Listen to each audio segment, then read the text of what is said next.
تم میں سے بہترین مسلمان وہ ہے جس کا ہاتھ اور زبان دوسرے مسلمان سے محفوظ ہے۔ لوگوں کا ایک ہی مطالبہ تھا، بجلی کی لوڈ شیڈنگ جو ہے اس کو ختم ہونا چاہیے اور بجلی کو پورا ہونا چاہیے۔ تو دیکھا جائے تو عمران خان بڑے سنگین قسم کے الزامات نواز شریف کی حکومت پہ عائد کرتا رہا، زرداری کی حکومت پہ عائد کرتا رہا۔ گالی گلوچ کی سیاست جب سے شروع ہوئی ہے، چور ڈاکو لٹیرے کی جب سے سیاست شروع ہوئی ہے، پاکستان کے لیے بہتر نہیں ہے۔ پاکستان 2013 سے لے کے 2018 کے اندر جو سیاست تھی، جو ترقیاتی کام ہوئے، لوڈ شیڈنگ کا خاتمہ کیا گیا، سی پیک نے کام شروع کیا، گوادر بندرگاہ پہ کام ہوا، موٹر ویز کے ملک کے اندر جال بچھائے جا رہے تھے۔ آج ہمارے پروگرام ایک دستک میں میرے مہمان ایسی سیاسی شخصیت ہیں جو کسی بھی تعارف کی محتاج نہیں۔ اگر ان کے خانوادہ کی بات کی جائے تو پچھلے 80 سال سے یہ سیاست میں قائم و دائم، اور اپنے حلقے میں ان کی محبت عوام کے دلوں سے نہیں نکالی جا سکتی۔ یہ اور کوئی نہیں، ملک رشید احمد خان، ممبر نیشنل اسمبلی، حلقہ 138۔ السلام علیکم ملک صاحب، میرا پہلا سوال آپ سے یہ ہوگا کہ پچھلے 80 سال سے آپ سیاست میں، آپ کے حلقے کی عوام جو آپ کے ساتھ پیار کرتی ہے اس بارے میں کیا کہیں گے؟ آپ کے اس سوال کا تعلق ہے، میں سمجھتا ہوں یہ ایک ہماری خاندانی روایت چلی آ رہی ہے۔ پارٹیشن سے پہلے میرے والد تاریخ پاکستان کے کارکن تھے، اور الحمدللہ ان کے جو تاریخ پاکستان کے اندر نمایاں خدمات تھیں، ان کے سلے میں ان کو گولڈ میڈل جو ہے تاریخ پاکستان کے حوالے سے بھی دیا گیا۔ میرے بھائی، بڑے بھائی جو تھے وہ بھی کالج کے اس وقت طالب علم تھے، انہوں نے بھی تاریخ پاکستان میں حصہ لیا، ان کو بھی گولڈ میڈل سے نوازا گیا۔ میں سمجھتا ہوں یہ ایک ہمارا پرانا سلسلہ چل رہا ہے، باپ دادا سے چل رہا ہے۔ میرے بڑے بھائی جو ہے وہ 3 دفعہ صوبائی اسمبلی پنجاب کے ممبر رہے۔ میں 97 میں اسمبلی کا ممبر منتخب ہوا۔ 1970 میں میرے کزن ملک محمد علی خان صوبائی اسمبلی کے ممبر رہے، اور اس کے بعد 2000 میں تحصیل ناظم منتخب ہوا، اور 2012 سے لے کے اب تک کنزیکٹیولی 3 دفعہ میں قومی اسمبلی کا ممبر منتخب ہوا ہوں۔ تو میں سمجھتا ہوں یہ میرے حلقے کے عوام کا جو میرے ساتھ ایک دیرینہ تعلق ہے، جس کو ہم نے ہر حال میں نبھانے کی کوشش کی ہے، اور میں ان اپنے حلقے کے لوگوں کا بےحد شکر گزار ہوں کہ انہوں نے ہر آڑے وقت میں ہمارا ساتھ دیا ہے، خواہ وہ صوبائی اسمبلی کا الیکشن ہو، خواہ وہ قومی اسمبلی کا الیکشن ہو، خواہ وہ تحصیل ناظم کا الیکشن ہو، کسی بھی الیکشن میں انہوں نے ہمیں تنہا نہیں چھوڑا۔ ہم بڑی واضح اکثریت سے الیکشن جیتتے رہے، اور اس کی وجہ لوگوں کا پیار جو تھا، اور وہ پیار میں سمجھتا ہوں ہمارے باپ دادا کی جو خدمات تھی، اس سلسلے کو ہم نے ساری اس وقت سے لے کے ابھی تک مکمل کرنا ہے۔ تو آپ کی جو جماعت ہے مسلم لیگ نون، اس کا ایک نعرہ ہے خوددار، خوشحال اور خود مختار پاکستان، اس بارے میں آپ کیا کہیں گے؟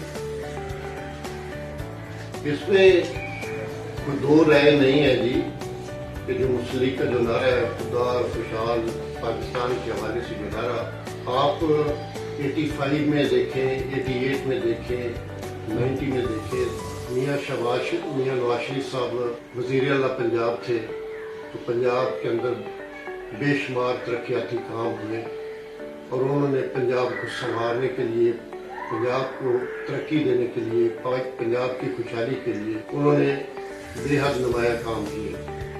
اسی طرح جب وہ وزیر اعظم منتخب ہوئے 97 میں، اور انہوں نے پاکستان کے اندر ترقیاتی سلسلہ جو شروع کیا، اور میں سمجھتا ہوں کہ جب 2013 میں جب وہ منتخب ہوئے، اس وقت ان کی حکومت کو گرانے کے لیے کسی خاص جماعت کی طرف سے، پی ٹی آئی کی طرف سے بھرپور کوشش کی گئی، اور آپ کو یاد ہوگا کہ 120 دن تک دھرنا بھی ڈی چوک کے اندر دیا گیا، اور جس طرح اس جماعت کو فیسیلیٹیٹ کیا گیا لاہور سے لے کے اس کے سامنے جہاں جہاں کہیں بھی رکاوٹیں صوبائی حکومت کی طرف سے تھی یا مرکزی حکومت کی طرف سے رکاوٹیں تھیں، وہ رکاوٹیں اب خود دور ہوتی چلی گئی، बल्कि डी चौक जाने का उनके पास मैंडेट नहीं था और डी चौक तक पहुंचाने के लिए भी ट्रेनें आगे से कंटेनर उठा रही थी। तो मैं समझता हूँ कि जब भी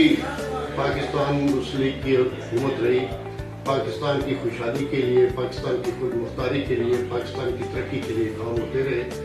और जब कभी भी मुस्लिम लीग की हुकूमत डावाडोल किया गया या पाकिस्तान मुस्लिम लीग की हुकूमत को गिराने की कोशिश की गई, उस वक्त पाकिस्तान तनज़ली की तरफ गया।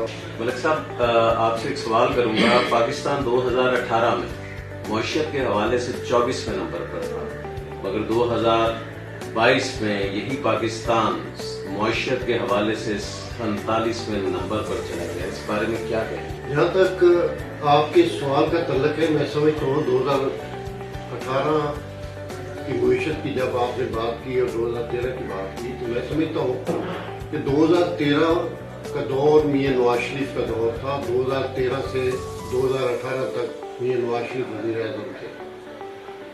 जिस वक्त मियां नवाज शरीफ ने 2013 में इक़्तिदार संभाला था, तो उस वक्त भी पाकिस्तान की मईशत जो है बड़ी मुस्तहकम मईशत नहीं थी।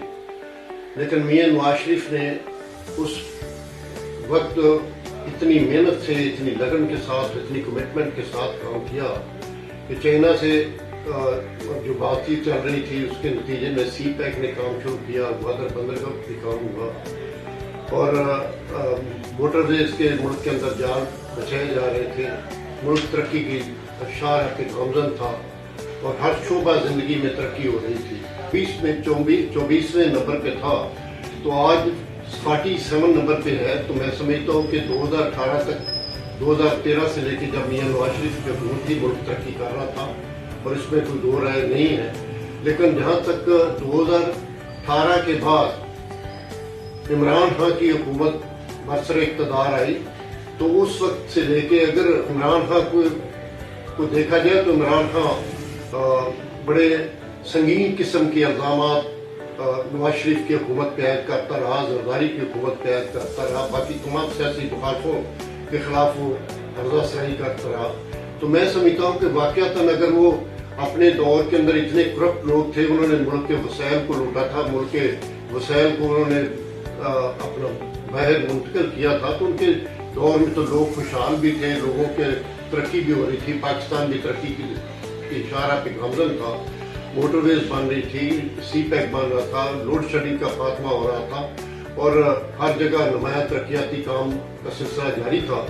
यहाँ तक इमरान खान की हुकूमत है 2018 से लेके 2022 तक 3-3.5 साल का जो अरसा है, अगर वो करप्ट थे तो उनके दौर में तरक्की भी हो रही थी, उनके वक्त में मुल्क खुशहाल भी था, उनके दौर में महंगाई भी नहीं थी, उनके दौर में गंदम भी वाफर मिकदार में मिल रही थी, आटा भी लोगों को मिल रहा था, लोगों रोजमर्रा की अशिया खुर्दोनोश जो है उनकी कीमतें भी इतनी ज्यादा नहीं थी। तो जब से इमरान खान की हुकूमत आई 2018 से लेकर 2022 तक पाकिस्तान के अंदर कीमतों में तकरीबन आप चीनी की कीमत ले लें, वो 50 रुपए से 100 रुपए तक चलेगी, बल्कि 120 रुपए तक चलेगी। इसी तरह गंदम का निर्ख जो है डबल चलेगा, इसी तरह बाकी जरूरियात जिंदगी। तो मैं समझता हूँ कि उन्होंने अपने जितने भी ATM थे उनको उनकी जेबें भरने के लिए, जो जिन लोगों ने इलेक्शन में पार्टी के साथ दिया था, उनको नवाजने के लिए उन्होंने गंदम एक्सपोर्ट की सब्सिडी दे के, और वही गंदम जो है बाहर से जो मेरी तौर पे भी उतनी अच्छी गंदम नहीं थी, वो गंदम बाहर से लाए और उसमें भी उन लोगों को माली मुफादात जो उनको दिए गए। तो मैं समझता हूँ कि जहाँ तक इमरान खान का दौर है, इमरान खान ने मियां नवाज शरीफ पर बेजा इल्जामात लगाए, उनके खिलाफ इंतकामी कार्रवाई की, उनको जेलों में बंद किया गया। मियां नवाज शरीफ जेल में बंद रहा, 8-9 महीने तक वो जेल में रहे। उनकी बेटी 2 दफा 4-4 माह के लिए जेल में रही। शहबाज शरीफ साहब को जेल में बंद किया गया। उसका बेटा जो है वो हमजा शहबाज और उनकी पूरी फैमिली के खिलाफ मुकदमे बनाए गए। हदीस से नबवी है, तुम में से बेहतरीन मुसलमान वो है जिसकी हाथ और जुबान दूसरे मुसलमान से महफूज। इस हदीस शरीफ को आजकल के दौर में कैसे देखते हैं? इस हदीस को आपने कोट किया है وہ تو بات حق ہے، اس میں تو کوئی شبہ ہی نہیں ہے، اور ہماری سیاست بھی ایسی ہی ہونی چاہیے. لیکن سیاست کے اندر مخالفین کے بارے میں کچھ نہ کچھ جب کوئی الیکشن کا ٹائم ہوتا ہے یا جیسے جلوس میں کچھ نہ کچھ کوئی بات چیت ہو جاتی ہے. لیکن جہاں تک ہماری سیاست کے اندر یہ گندگی پیدا کرنے کا تعلق ہے، کوئے توئے کی سیاست جب سے شروع ہوئی ہے، گالی گلوچ کی سیاست جب سے شروع ہوئی ہے، چور ڈاکو لٹیرے کی جب سے سیاست شروع ہوئی ہے، تو اس کا کریڈٹ صرف ایک آدمی کو جاتا ہے، وہ عمران خان ہے. عمران خان نے ڈی چوک میں جب 120 دن گزارے تھے تو آپ کو یاد ہوگا کہ کوئی کان میں بھی آ کے کوئی بات کر دیتا تو اسی وقت بغیر کسی تصدیق کے لوگ وہ اسی بات کو دہرا دیتے تھے. تو میں سمجھتا ہوں کہ ملک کو لوٹ کے لے گیا، فلاں شخص ملک کو لوٹ کے لے گیا، فلاں شخص نے اتنی کرپشن کی، فلاں شخص نے، اور گالی گلوچ تک جو ہے نا سلسلہ جو ہے وہ عمران خان نے پہنچایا ہے. میں سمجھتا ہوں کہ یہ پاکستان کے لیے بہتر نہیں ہے اور پاکستان کی سیاسی جماعتوں کے لیے یہ کوئی نیک فعال نہیں ہے. سر، کیا آپ مریم نواز میں نواز شریف کی طرح لیڈرشپ کوالٹی دیکھتے ہیں؟ جہاں تک مریم نواز شریف کا تعلق ہے، وہ جب سے سیاست میں انہوں نے قدم رکھا ہے، باقاعدہ انہیں جو تربیت ملی میاں نواز شریف سے یا اپنے پورے خاندان سے، اپنے چچا سے، تو اس کے حوالے سے اگر میں یہ بات کہوں کہ اس کے اندر وہ تمام کوالٹیز موجود ہیں جو ایک سیاستدان کے اندر ہونی چاہیے. اور مریم نواز جو ہے وہ کراؤڈ پلر ہے، وہ جلسے کو رنگ بنانا جانتی ہے. وہ جب کبھی کسی طرف جلسہ ہوتا ہے، خواہ وہ سرگودا کے اندر ہو، خواہ وہ گجرانوالہ میں ہو، خواہ وہ فیصل آباد میں ہو یا ساہیوال میں ہو، جب وہ جلسے کی طرف چلتی ہے تو ہزاروں لوگ اس کے ساتھ شامل ہوتے ہیں. تو میں سمجھتا ہوں یہ ساری چیزیں انہیں وراثتاً ملی ہیں یا ان کی ٹریننگ کا حصہ ہے، جو میاں نواز شریف کی سرپرستی میں، شہباز شریف کی سرپرستی میں یا کوئی دیگر ان کے جو لوگ ان کے رفقا کار ہیں ان کی سرپرستی میں انہوں نے جو کچھ حاصل کیا ہے، تو وہ نہایت اچھے انداز کے ساتھ سیاست کر رہی ہے. اور میں سمجھتا ہوں کہ وہ تمام کوالٹیز جو ہے، وہ تمام خوبیاں جو ہے وہ مریم نواز شریف میں. ملک صاحب، مسلم لیگ نون کے حوالے سے بات کروں گا. جو ناراض ارکان ہیں آپ کے، چودھری نثار صاحب، شاہد خاقان عباسی صاحب، اس بارے میں کیا کہیں گے کہ مریم نواز صاحبہ کے آنے کے بعد یہ ہلچل سی افواہیں جو گردش کر رہی ہیں، اس بارے میں کیا کہیں گے؟ جہاں تک چودھری نثار کا تعلق ہے، چودھری نثار کو پارٹی کے اندر ایک بہت بڑا مقام حاصل ہوا ہے. میں ذاتی طور پہ بھی جانتا ہوں جو سب کے ساتھ یہ ہمارا تعلق تھا. میاں نواز شریف چودھری نثار کو بہت ہی عزت کی نگاہ سے دیکھتے تھے اور چودھری نثار کی پارٹی کے اندر بڑی رسپیکٹ تھی. اور وہ واحد شخص تھے جو میاں نواز شریف کو جو بھی کوئی معاملہ ہوتا تھا، کوئی سخت سست بات کرنے والی بھی ہوتی تھی تو وہ ان تک پہنچاتے تھے.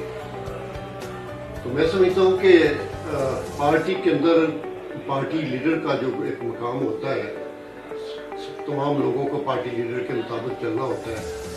تو میاں جہاں تک جو نثار صاحب ہے کا معاملہ ہے، وہ اب پارٹی میں غالباً شامل نہیں ہے. انہوں نے تو آزاد الیکشن لڑا تھا، آزاد اصلیت میں لڑا تھا.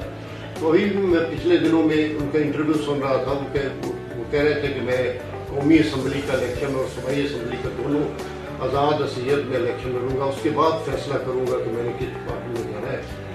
تو جہاں تک میں سمجھتا ہوں کہ وہ اس وقت پارٹی میں وہ شامل نہیں ہے. جہاں تک شاہد خاقان عباسی کا تعلق ہے، میں سمجھتا ہوں کہ شاہد خاقان عباسی پارٹی کا بڑا لائل رہنما ہے اور میاں نواز شریف کی قیادت کو مکمل طور پہ یقین رکھتا ہے. میاں شہباز شریف صاحب کے ساتھ وہ کیبنٹ میں شامل نہیں ہے لیکن ہر قسم کی مشاورت میں شامل ہوتا ہے. تو میں ذاتی طور پہ سمجھتا ہوں کہ وہ چونکہ ایک سینئر آدمی ہے، شاید اس نے اپنے طور پہ یہ فیصلہ کیا ہو کہ مریم साहिबा के आने के बाद उनको मुकम्मल तौर पे लेवल पे अपनी सियासत करने का उनको पूरा हक होना चाहिए और उनकी जहाँ कहीं भी मुशावरत की जरूरत हो उनकी मुशावरत में शामिल रहे। डॉक्टर साहब, आपसे एक और क्वेश्चन करूंगा यहाँ पे कि पिछले दिनों में परवेज इलाही साहब ने प्रोसिक्यूटर्स की तनख्वाहों में इजाफा किया मगर डिस्ट्रिक्ट अटॉर्नी की तनख्वाहों में इजाफा नहीं किया। सर, कोई रिक्वेस्ट कर देंगे गवर्नमेंट से?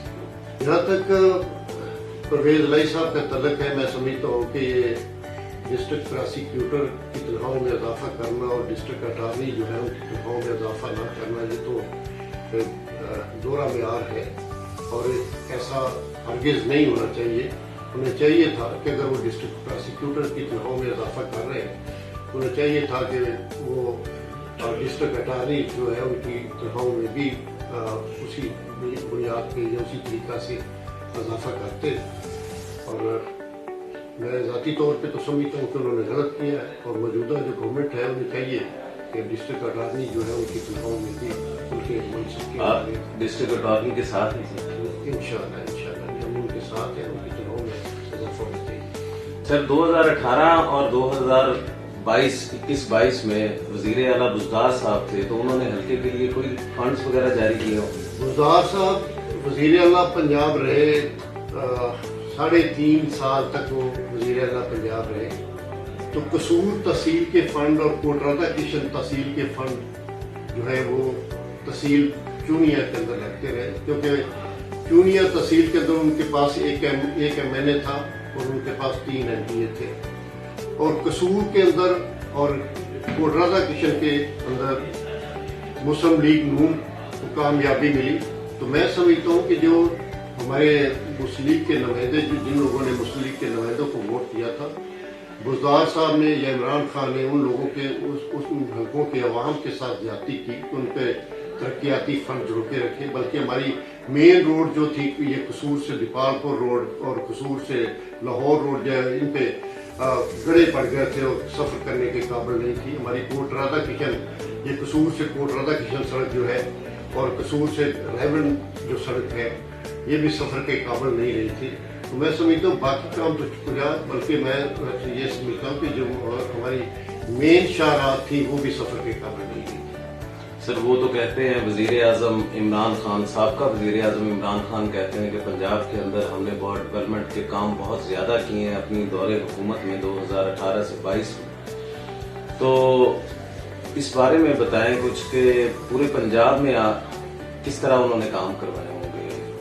पंजाब पूरे की मिसाल देने से पहले मैं फिर कसूर पे आ जाता हूँ कि 4 साल तक कसूर की किसी सड़क पे काम नहीं हुआ और 1.5 माह 2 माह जब बजट की प्रेपरेशन हो रही थी, अब्बास साहब जब वजीर आला बने थे, तो लाहौर से कसूर रोड मंजूर हुई, कसूर से दीपालपुर रोड उन्होंने बजट में शामिल की, कसूर से रेवन रोड शामिल की, कसूर से कोटरादा किशन रोड उन्होंने शामिल की और खुडिया से चूनिया रोड और दीगर देहात को मिलाने वाली छोटी सड़कें फार्म टू मार्केट रोड जो है वो भी शामिल की गई। मैं समझता हूँ इससे अगर पिछले 4 साल उठा के देखें तो 4 साल के अंदर कोई एक तरक्याती काम यहाँ पे नहीं हुआ।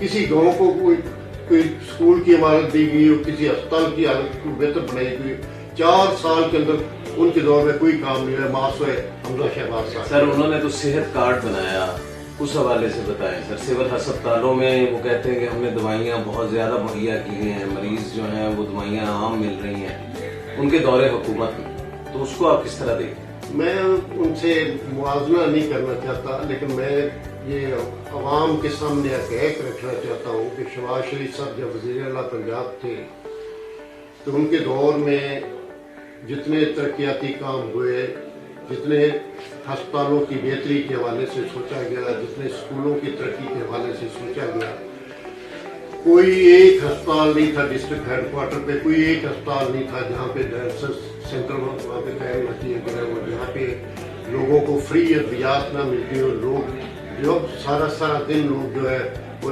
ज़रूरतमंद जो जाते थे तो उनको फ्री अद्वियात मिलती थी।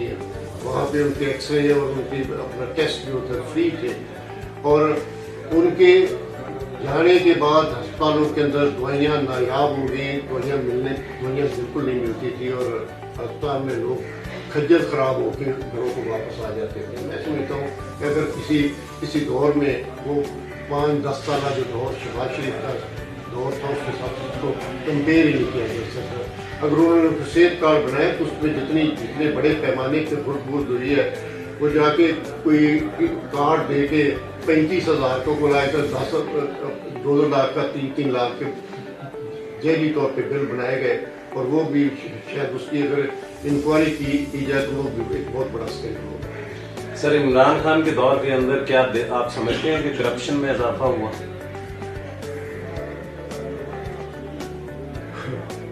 ये बड़ा दिलचस्प सवाल है। यहाँ इमरान खान के अपने लोग जो थे, जब अभी उसके खिलाफ अदम एतमाद नहीं आया था, उसके बहुत से लोगों ने असेंबली फ्लोर पे खड़े होकर कहा था कि अगर पहले 5,000 रुपए करप्शन से काम हो जाता था तो आज 35,000 रुपए देने से काम नहीं हो रहा। सर, उन्होंने नारा लगाया था रियासत मदीना का। रियासत मदीना में तो करप्शन मेरा नहीं ख्याल कि होती होगी। सर, क्या देखते हैं इस बारे में? जहाँ तक उनका रियासत मदीना का नारा है, ये नारा तो हर मुसलमान के दिल को बहुत ही अच्छा लगता है। हर बंदा इस नारे से प्यार करता है, इसको पसंद करता है। लेकिन देखने वाली बात यह है कि जब एक शख्स ने मदीना की रियासत की बात की और उसे एक वक्त में सादिक अमीन का भी खिताब दिया गया, और जिस शख्स ने सादिक अमीन का खिताब दिया आज शायद आवाम से नजरें छुपाए फिर रहा है। तो मैं समझता हूँ कि जो रियासत मदीना के तकाजे थे, देखने वाली बात यह है कि इमरान खान ने वो तकाजे पूरे की। क्या गरीब लोग जो थे उनको रोटी मुयसर आई? क्या महंगाई पे काबू डाला गया? क्या बिजली की कीमतें जो है उसके दौर में 2 गुना 3 गुना ज्यादा ना हुई? क्या आटा 2-3 गुना आटा की कीमतों में इजाफा ना हुआ? क्या चीनी की कीमतों में इजाफा ना हुआ? तो रियासत मदीना को हम तब समझते हैं कि अगर लोगों के लिए कोई आसानियां पैदा की जाती, लोगों की जिंदगी में कोई तब्दीली लाई जाती, वो जिस तब्दीली की बात करते थे, जिस नए पाकिस्तान की बात करते थे, वो यकसर उसके खिलाफ काम करते रहे। और जो उन्होंने वादे किए, जो भी उन्होंने कहा कि मैं बिजली की कीमतें कम करूंगा, मैं पेट्रोल की कीमतें कम करूंगा, मैं डीजल की कीमतें कम करूंगा, मैं लोगों की जिंदगी में आसानियां लेके आऊंगा, लोगों को सहूलतें दूंगा और एक नया पाकिस्तान बनाऊंगा। हमसे वो पुराना पाकिस्तान भी छिन गया, मैं नया पाकिस्तान भी दूंगा। मलिक साहब, यंग जनरेशन को कोई पैगाम देना चाहें? यंग जनरेशन का तल्लुक है पाकिस्तान का मुस्तकबिल जो है वो यंग नौजवान नस्ल के पास है, और मैं तो कहता हूँ कि नौजवान नस्ल जो है अपनी जिम्मेदारियां पूरी करते हुए अपनी तालीम पे फोकस करेंगे, मेहनत करेंगे और स्कूलों के अंदर, कॉलेजों के अंदर, यूनिवर्सिटीज के अंदर अच्छी पोजीशन लेंगे और आला ओहदों पे फैज होकर भी पाकिस्तान की खिदमत करेंगे। और जहाँ तक मैं समझता हूँ कि जो हमारी हुकूमत जब थी, शहबाज शरीफ साहब की हुकूमत थी या मियां नवाज शरीफ साहब की हुकूमत थी, तो उस वक्त स्कूलों के अंदर किताबें मुफ्त मिल रही थी, लोग बच्चों को लैपटॉप दिए जा रहे थे, लोगों को स्कॉलरशिप दिए जा रहे थे और लोगों को तालीम तरबियत के लिए उनकी पूरी मुआवनत की जा रही थी। तो इमरान खान की हुकूमत जब आई थी उस वक्त उसका एक ही नारा था कि मैं स्कूलों का निसाब जो है उसको एक निसाब कर दूंगा, मैं जो प्राइवेट स्कूल जो है उनको खत्म करके स्कूल एक निसाब पूरे मुल्क के अंदर दूंगा। तो मैं समझता हूँ कि उसने इसमें भी बाकायदगी की, हमारी नौजवान नस्ल को भी उसने चीट किया है। बजाय इसके कि वो निसाब को एक करता, बल्कि वो प्राइवेट स्कूल और कॉलेज जो थे उनको प्रमोट करता रहा।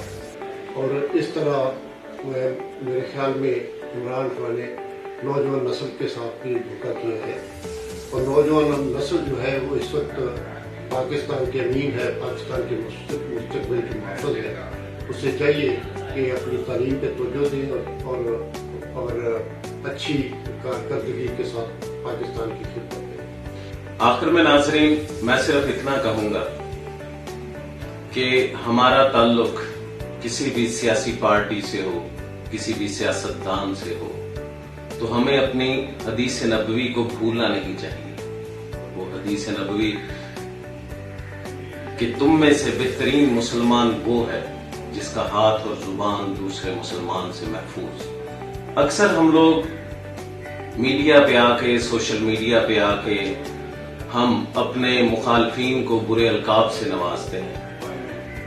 کبھی آپ نے یہ نہیں سوچا ہوگا کہ ان کے گھر میں بھی بیٹھے ان کے بہن، بھائی، بچے وہ پروگرام دیکھ رہے ہوتے۔ کبھی یہ بھی سوچنا چاہیے کہ ان کے دلوں پہ بیتے گی کیا، وہ کیا سوچیں گے۔ اگر مرنا تو سب نے ہے، اگر ہم مر جاتے ہیں، ہم مرنے کے بعد اٹھتے ہیں اور ہمارے آقا حضرت محمد مصطفیٰ صلی اللہ علیہ وآلہ وسلم ہم سے یہ سوال کریں کہ دنیا میں کیا تمہارا مسلمان بھائی تمہاری زبان اور تمہارے ہاتھ سے محفوظ رہا، تو ہم کیا جواب دیں گے؟ خدا را اصلاح کریں۔ تنقید سبھی کرتے ہیں، ذرا سوچئے گا کہ اصلاح کیسے کی جائے کہ اگلے کے گھر کی خوشیوں کو تباہ نہ کیا جائے۔ آخر میں ناظرین صرف اتنا کہوں گا، کسی شاعر نے کیا خوب کہا، کسی بشر میں ہزار خامی، اگر جو دیکھو تو چپ ہی رہنا۔ کسی بشر کا جو راز پاؤ یا عیب دیکھو تو چپ ہی رہنا۔ اگر منادی کو لوگ آئیں، تمہیں کرے دیں، تمہیں منائیں، تمہاری ہستی کے گیت گائیں، تمہیں کہیں کہ بشر میں دیکھی برائیوں کو بیان کر دو تو چپ ہی رہنا۔ جواز یہ ہے، دلیل یہ ہے، ضعیف لمحوں کی لرزشوں کو، حرام نعتوں کی قربتوں کو، ہماری ساری خباثتوں کو، ہماری ساری حماقتوں کو وہ جانتا ہے، وہ دیکھتا ہے، مگر وہ چپ ہے۔ اگر وہ چپ ہے تو میری مانا وہ کہہ رہا ہے، چپ ہی رہے۔ ناظرین اگلے پروگرام تک کی اجازت دیجیے گا۔ رانا بابر مسعود، خدا